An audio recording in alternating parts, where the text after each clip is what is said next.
Buenas tardes, en este video se realizará la presentación del trabajo final, del cual consta una línea del tiempo sobre la educación. Somos el grupo 201 de la carrera de Psicopedagogía y en su totalidad somos 7 integrantes los que conformamos este equipo. Comenzaremos explicando la educación de los pueblos primitivos, dentro del cual encontraremos dos periodos, el Paleolítico, o coloquialmente conocido como Piedra Antigua. Este se encontrará dentro del año 2.500.000 al 10.000 a.C. Se sabe que durante este tiempo no había ningún tipo de división política, pues en su totalidad las aldeas eran nómadas. Esto quiere decir, se encontraban en constante movimiento de un lugar a otro para buscar su subsistencia por cierto tiempo. Su economía se basaba en dos actividades, las cuales eran la caza y la recolección. En este tiempo, la mujer estaba dedicada al hogar y a la educación de los hijos. Ellos recibían una educación por imitación, es decir, una educación espontánea, donde los niños eran capaces de observar las actividades hogareñas de la madre y posteriormente llevarlas a cabo, tales como curtir ciertas pieles de animales, recolectar alimentos o la preparación de los mismos. De igual forma, podrían observar cómo los hombres cazaban a los animales y la forma en la que lo hacían, además de qué materiales de piedra utilizaban. La evolución y el desarrollo del pensamiento humano favoreció la creación o aparición del segundo tiempo, que es el Neolítico o conocido como Piedra Pulida, el cual abarcará del año 7000 al 3500 a.C. Aquí es donde aparece la primera división política, donde encontramos al jefe de asentamiento en la cúspide de la pirámide. Después siguen los artesanos, alfareros, tejedores o hilanderos, y al final de la pirámide encontramos a los agricultores, campesinos y ganaderos. De igual forma, su economía estaba basada en la agricultura y ahora también en la domesticación de animales, algunos como los perros, caballos o corderos. La mujer de igual forma estaba dedicada a la adquisición de alimento, el cuidado de los niños y la educación de los mismos. Solo que ahora la educación era de tipo heredada, es decir, se habla de una educación artesanal, donde si tú eras hijo de un alfarero, él tenía la labor de enseñarte su oficio, y esa era la educación que tú ibas a recibir para que posteriormente pudieras tú pertenecer al mismo oficio de tu padre. La educación en Mesopotamia, que confiere del año 5000 a 3500 a.C. Y ya abarcando en su educación, decían que hasta los 10 años la educación estaba a cargo de la madre y pasando esa edad el padre era responsable de educar a los hijos varones, mientras que las niñas seguían bajo el control de sus madres. Es así como las mujeres podían dedicarse a la religión ingresando en un templo, pero lo más normal era que fuesen preparadas para el matrimonio. Y cuando seguían la vía religiosa, su máxima aspiración era llegar a ser sacerdotisa de Marduk, el dios patrón de Babilonia. También existían escuelas llamadas Bitupi, Casa de la Tablilla. Al principio podían asistir hombres y mujeres, pero más tarde se quedaron solo para hombres. Aunque no todos podían acceder a sus aulas, solo se podían permitir a las familias ricas. También se señala que en estas escuelas era donde les podían enseñar diversas actividades, entre las que se encontraba la escritura en tablillas y la escritura era cuneiforme. Seguimos con la cultura hindú, que abarca el año 6000 a.C., en donde la educación en esta cultura era de tipo espiritual cosmológica, y la cual buscaba la perfección del carácter, donde el objetivo del maestro, o mejor conocido como gurú, era engendrar y nutrir a su alumno. La función del gurú era corregir el crecimiento en el proceso educativo, el cual estaba integrado por 3 aspectos fundamentales, como la comunicación de las verdades, encaminar hacia una correcta disciplina y orientar y dar potencia a las energías espirituales. Tenías que pertenecer a las 3 castas más importantes para ser partidario de esta educación, así que era de índole privado. El papel de la mujer era aprender las virtudes de someterse y adorar al marido, y así era como la mujer estaba destinada a la responsabilidad del hogar. Por último hablaremos de la cultura china, que abarca el año 2100 a.C., y en donde el concepto de su educación, que engloba la etapa de Preconfucio y Confucio, en donde la educación se iniciaba en el reconocimiento y la aceptación sincera de uno mismo, buscando dirigirse de modo espontáneo hacia lo bueno junto a lo justo.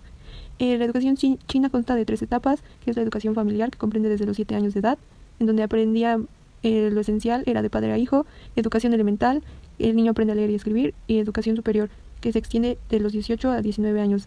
La educación aquí era gratuita y se inducía el respeto de jerarquías sociales, les enseñaban la agricultura y moral. Las mujeres no tenían un tipo de educación específica, al menos que pertenecieran a una de las 11 castas más importantes de China. La cultura egipcia se ubicó en el río Nilo al noreste de África. Su organización política era monárquica, absolutista y teocrática. Su sociedad se representaba por el faraón, sacerdotes, escribas y por el pueblo. Su religión era politeísta y antropomorfista. Su economía estaba basada en la agricultura, la ganadería y el comercio. Su educación se enfocaba en la profesión de sus padres y la madre se encargaba de enseñar las lecciones de religión. Había diferencias de educación dependiendo del sexo y personas que no tenían educación eran consideradas esclavas. La cultura hebrea. La cultura hebrea se asentó en el Oriente Medio. Su organización política se dividía en 12 tribus. Su máxima autoridad era el padre, que se encargaba de la justicia, la guerra y los ritos religiosos. Su religión era monoteísta y su economía era la agricultura, comercio e industria. Su educación se caracterizó por ser religiosa y se transmitía, tenía el fin de transmitir la herencia. Se enseñaba lo que era la moral, la conducta y la ética, con el fin de que se tuviera la presencia de Dios y asimismo fuera adorado. El papel de la mujer en la educación era que se les enseñaba la Sagrada Escritura, se les enseñaba a tejer, a hilar y administrar los bienes. Como bien sabemos, entre los griegos y los romanos, de la época clásica, la escuela tenía como ideal el formar una personalidad armoniosa, dotada de una educación intelectual, corporal y artística equilibrada, que ésta valorase la inteligencia, el saber, el culto a las artes y sobre todo la elevación espiritual. La base de la educación en la antigua Grecia era la paideia, ya que ésta se centraba en la formación del ciudadano, debía dotar al individuo de conocimiento y control sobre sí mismo y sobre sus acciones. Vamos a dar paso al tema que es la arete. Arete es aquel término griego con el que se designaba la excelencia de alguien o de algo, y que desde los sofistas y Platón y luego también por Aristóteles fue utilizado con el significado de virtud. La arete estaba ligada a la intención de los griegos de emular la belleza física, de alcanzarla y de conseguir esa unión de bondad y armonía espiritual. La arete es el atributo propio de la nobleza y hace referencia a la formación de un hombre perfecto en equilibrio entre su acción y su palabra, noblezas en sus acciones y en su espíritu. La adquisición del arete era el eje de la paideia, de la educación del joven griego en su camino para convertirse en un hombre. Vamos a dar paso al siguiente tema, que es la paideia. La paideia griega consistió en un modelo de educación implementado por los antiguos griegos que transmitía principalmente saberes técnicos y morales. De igual forma, la paideia se caracterizó por formar al individuo con el fin de convertirlo en una persona competentemente para cumplir con los deberes cívicos que exigía la polis. La polis es la ciudad y estado.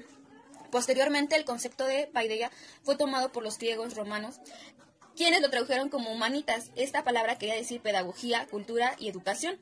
Dentro del concepto de paideia se agrupaban disciplinas como la geometría, la gramática, la gimnasia, la retórica, la filosofía y las matemáticas, las cuales eran consideradas como los pilares necesarios para dotar al estudiante de conocimientos y cuidados. Sin embargo, no se incluían las actividades manuales como lo eran la carpintería y la herrería, ya que éstas se creían indignas de un ciudadano ejemplar. Todos estos elementos debían ser propios de los hombres libres y estaban relacionados con el desarrollo de todas las demás disciplinas. En otras palabras, la humanitas o paideia era todo aquello que hace que el hombre sea un ser humano y que lo diferencie de los bárbaros. La paideia griega se caracterizó por defender la estética tanto de los objetos como de los humanos o sujetos. De hecho, se sabe que los griegos admiraban la armonía y la simetría dentro de la creación artística. Es por eso que su sistema educativo valoraba las cosas buenas y bellas por encima de todo y se influenciaban notariamente por la naturaleza. Asimismo, se puede decir que la paideia tenía un principio básico que era la mímesis, es decir, la noción de imitación, la cual debía introducirse en la formación tanto de los artistas como de los demás hombres. Vamos a dar paso al siguiente tema, que es la educación espartana. Se dice que cuando nacía un niño en la ciudad-estado que es la polis de Esparta, se le otorgaba un terreno. Así se convertía en un ciudadano completo de Esparta.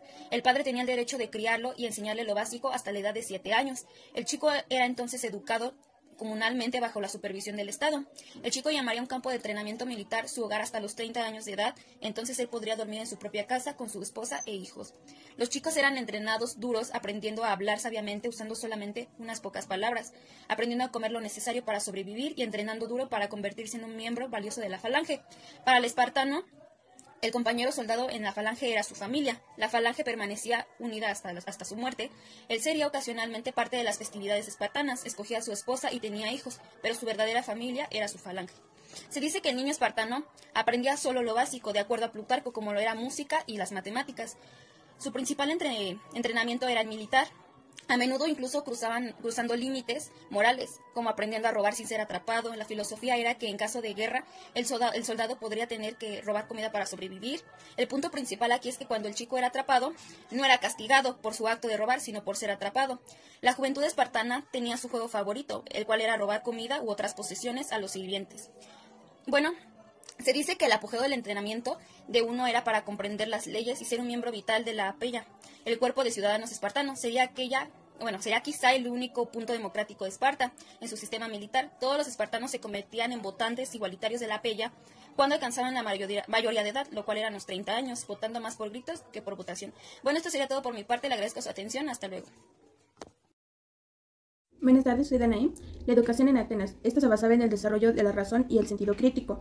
Esta iniciaba desde pequeños, las madres eran las que los educaban, y era sobre todo escritura, lectura y cálculo. Al cumplir los 7 años, los niños pasaban a una educación mucho más formal, y esta educación era regulada por lo que era el Estado. Ya aquí se les impartía lo que era la filosofía, la política, retórica, capacitación deportiva y ética para el niño. La escuela ateniense era de carácter privado, no todos podían asistir a este tipo de escuela, en donde estaba la educación integral, media y superior. En la educación helenística igual se iniciaba por los conocimientos básicos, que era lectura y escritura, y los números. A esta educación se le llamaba enciclopédica, y después de aprender lo básico se les impartía lo que era la danza, la gimnasia, la música. Y también se tenía lo que era la educación media y la educación superior. En la educación media era más sobre comentar sobre lecturas, comentarios sobre lecturas, y en educación superior era más oratorio. En esta educación se tienen 3 tipos de escuelas: el epicureísmo, en esta era la búsqueda de la felicidad del hombre; estoicismo, vivir de acuerdo a la naturaleza de cada uno; y los cínicos, entre menos tuviéramos necesidades, más seríamos libres y felices. Las mujeres tenían educación solamente en Esparta. Esparta era la única que les daba este derecho de poder tener algún tipo de conocimiento, que era igual escritura, lectura y números. Ya después se pasaba a algo mucho más formal. Y en Atenas y en la educación helenística no se les daba este derecho, o no podían, porque se juntaban o se embarazaban desde una edad muy temprana, entonces ya no tenían tiempo para la educación, sino que se les impartía cómo ser buenas madres, buenas esposas, tareas domésticas, todo relacionado en cuanto al hogar. Por eso no podían tener un conocimiento mucho más amplio. Gracias. La filosofía presocrática habla sobre que busca eliminar la parte de los mitos, es decir, que busca la explicación de los fenómenos desde la naturaleza. Aquí podemos encontrar a Tales de Mileto, que él explica los fenómenos por medio del agua. Anaximandro, por otra parte, habla sobre la ley del cosmos, o sea, el apeirón. Anaxímenes dice que el aire es el principio vital de las cosas. Pitágoras dice que los números son la base de todo, ya sea en lo formal o en lo abstracto. Por otra parte, Heráclito habla sobre el fuego, pero lo toma como un pensamiento, es decir, de una idea chiquita, o sea, una flamita, llega a ser un pensamiento más grande. Parménides habla de 2 formas del conocimiento, que esa es la vía hacia la verdad. Empédocles dice que el aire, fuego, tierra y agua es lo que componen todo lo que tenemos. Por otra parte, Anaxágoras dice que los caos son todas las cosas que están formadas por las partículas, y cuando éstas chocan crean nuevas partículas. Demócrito y Leucipo hablan de el ser y no ser, o sea, lo que eres y lo que no eres. Bueno, en cuanto a los sofistas, vamos a hablar de Protágoras, que él enseñaba que el hombre es la medida de las cosas. Gorgias defendía 3 tesis. La primera es que nada existe, la segunda es si algo existiera sería concebible para el hombre, y el tercero sería, si fuera concebible, tampoco se podría transmitir o explicar a los demás. Pródico dice que toma por divino lo provechoso para los hombres. Hipias es el descubridor de la cuadratriz, y por último, Trasimaco dice que lo justo es la posición de los gobernantes. Mi nombre es Valeriana Angelio Rego Flores y voy a hablar sobre los pensadores griegos clásicos. Primero hablaré sobre Sócrates, 470 a 399 a.C. Fue uno de los fundadores de la filosofía, maestro de Platón. Para él la educación se basaba en el diálogo y en el debate, en donde consistía en impulsar a sus alumnos para que estuvieran dispuestos a conversar con él y reflexionar. Utilizó la mayéutica como un método en donde el profesor le hacía preguntas a sus alumnos con el fin de que descubrieran sus conocimientos. El siguiente filósofo es Platón, 427 a 345 a.C. Fue un filósofo griego discípulo de Sócrates. Para él la educación decía que permite superar el sentido común, es decir, que transitar de lo aparente a lo verdadero, ya que el verdadero conocimiento viene sobre lo intangible, no sobre lo sensible. También fundó la escuela de Atenas, en donde se enseñaba la filosofía, las matemáticas, la astronomía, la medicina y la retórica. El siguiente pensador es Aristóteles, 384-322 a.C. Fue una de las mentes más brillantes del mundo helenístico.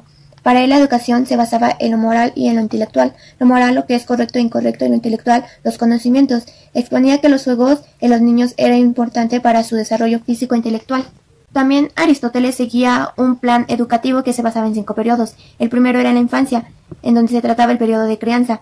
El segundo alcanzaba hasta los 5 años, que consistía en el desarrollo de los buenos hábitos. El otro periodo es hasta los 7 años, en donde se profundizaban los hábitos. Y por último, la educación liberal, que se impartía en liceos, con asignaturas como matemáticas, lógica, música, metafísica, etc.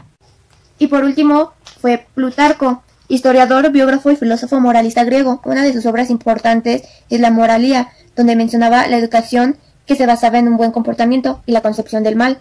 Para él, lo moral planteaba como un modelo educativo para trascender como persona en cualquier ámbito. Gracias.